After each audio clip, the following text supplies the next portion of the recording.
थोड्या वेळापूर्वी मी सर्वांची स्वातंत्र्य दिनाबद्दलची काही भाषणं ऐकली. तुम्ही सारे विद्यार्थी व्यक्त होत असताना तुमच्या मुखातून आपल्या देशाबद्दल निघालेली स्तुतीस्तुती पाहिल्यानंतर माझं हृदय अतिशय समाधानाने तृप्त होत होतं. पण हे सगळं साध्य होत असताना कधीतरी इतिहास पाहायचा. इतिहासामध्ये ज्या ज्या क्रांतिकारकांची तुम्ही सर्वांनी नावं घेतली त्यांच्यासाठी आपल्या प्राणाची आहुती देणं इतकं सोपं होतं का? आपल्या घरादारावर तुळशीपत्र ठेवून आपला देह आपल्या भारत देशाच्या स्वातंत्र्यासाठी बहाल करणं इतकं त्या लेकरांना स्वस्त होतं का? पण त्यांनी केलं का नाही? त्यांनी का केलं? कारण त्यांना माहिती होतं पुढचं जर स्वातंत्र्य पाहायचं असेल पुढच्या येणाऱ्या पिढ्यांना तर आज आम्हाला आमचं बलिदान देणं गरजेचं आहे. आणि त्यांनी ते बलिदान दिलेलं आहे. जसं भगवान श्रीकृष्ण सांगतात, श्रेय हि ज्ञानाभ्यासात ज्ञानात ध्यानम विशिष्यते ध्यानात कर्म फल त्यागम त्यागात शांती निरंतरम. त्याग केला ना तर जिवंत असेपर्यंतच नाही तर चंद्र सूर्य तारे असेपर्यंत आपल्या नावाची कीर्ती अबाधित राहते. ज्या वेळेस भगतसिंग असतील, राजगुरू असतील, सुखदेव असतील, शिरीष कुमार असतील, लाला लजपत राय असतील, महात्मा गांधी असतील, चाफेकर बंधू असतील, स्वातंत्र्यवीर सावरकर असतील, या सर्वांनी आपल्या देशासाठी आपल्या प्राणाची आहुती दिलेली. त्यांच्या काळामध्ये करोडपती होते. हे करोडपती नव्हते पण मनाने आणि हृदयाने आपल्या देशाशी एकनिष्ठ होते. त्या काळी असणाऱ्या करोडपती लोकांना कोणी आठवत नाही. पण या क्रांतिकारकांचं ज्यांनी आपल्या देशासाठी आपलं रक्त वाहिलं, आपल्या स्वातंत्र्यासाठी रात्रंदिवस एक केला, अशा व्यक्तिमत्वांना चंद्र सूर्य तारे असेपर्यंत तुम्ही आम्हीच नाही अवघं विश्व विसरू शकत नाही. का? कारण त्यांनी अगोदर आपल्या देशाचा विचार केला आणि नंतर आपल्या घराचा विचार केला. तुम्ही आम्ही कल्पना पण करू शकत नाही असे दिवस त्या क्रांतिकारकांनी अनुभवलेत बाळांनो. अहो कधी कधी त्यांना 2 घास जेवायला पण भेटलं नाही. आणि एवढं सगळं सहन करून देखील त्यांच्या घरातल्यांना जर हे क्रांतिकारक सापडले नाही ना, त्यांच्या घरातल्या त्यांच्या पत्नीला त्यांच्या मुलांना तुरुंगामध्ये डांबलं जायचं. तरी पण त्यांची ती निष्ठा किंचित पण ढळली नाही. हे कधी कधी आपल्या हृदयामध्ये अशा भावना निर्माण होतात ज्या वेळेस तुमच्या माझ्या हृदयामध्ये व्यापकतेचे विचार येतात. आज आपल्या भारताला आपण स्वातंत्र्य दिन म्हणून घोषित करून 79 वर्ष झाली, पण तरी देखील आपला भारत तेवढा स्वतंत्र झालाय का याचा एकदा विचार करा. का नाही? तर आज आपल्या भारतामध्ये पाहायला गेलं तर अनेक ठिकाणी जातीमध्ये धर्मामध्ये दंगली झालेल्या पाहतो. सार्वजनिक ठिकाणांमध्ये होत असलेल्या विविध गोष्टींची हानी झालेली आपण पाहतो. अनेक ठिकाणी असुरक्षिततेचा भास आपल्या हृदयामध्ये झालेला आपण पाहतो. मग आपण तरी म्हणायचं का भारत स्वतंत्र झाला नाही?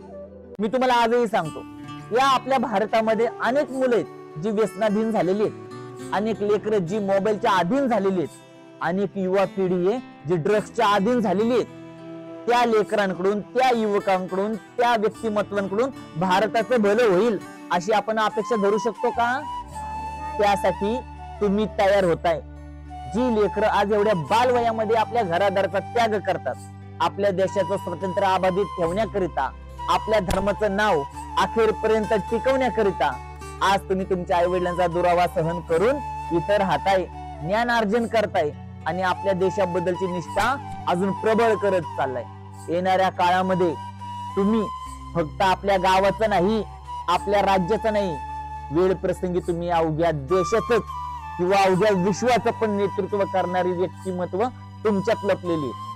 आणि येणाऱ्या काळामध्ये या जगाला कळून चुकल ही लेकर का घडली, कारण त्यांनी अतिशय बालवयामध्ये आपल्या सुखसोयींचा त्याग केलाय, आपल्या देवासमान असणाऱ्या आई वडिलांचा दुरावा सहन केलाय. म्हणून तुम्हा सर्वांना अतिशय आशेने, अवघा देश तुम्हाला अतिशय आशेने पाहतोय की अशी कोणती तरी निर्व्यसनी, अशी कोणती तरी निष्ठावंत आणि अशी कोणती तरी ज्ञानी पिढी उदयाला येईल की ती आपल्या भारताचा डंका अवघ्या विश्वभर गाजवेल.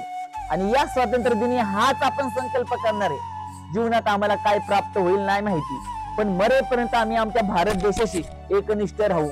जीवनाच्या शेवटच्या श्वासापर्यंत आम्ही आमच्या देशामध्ये कधीच कोणती हानी होऊ देणार नाही.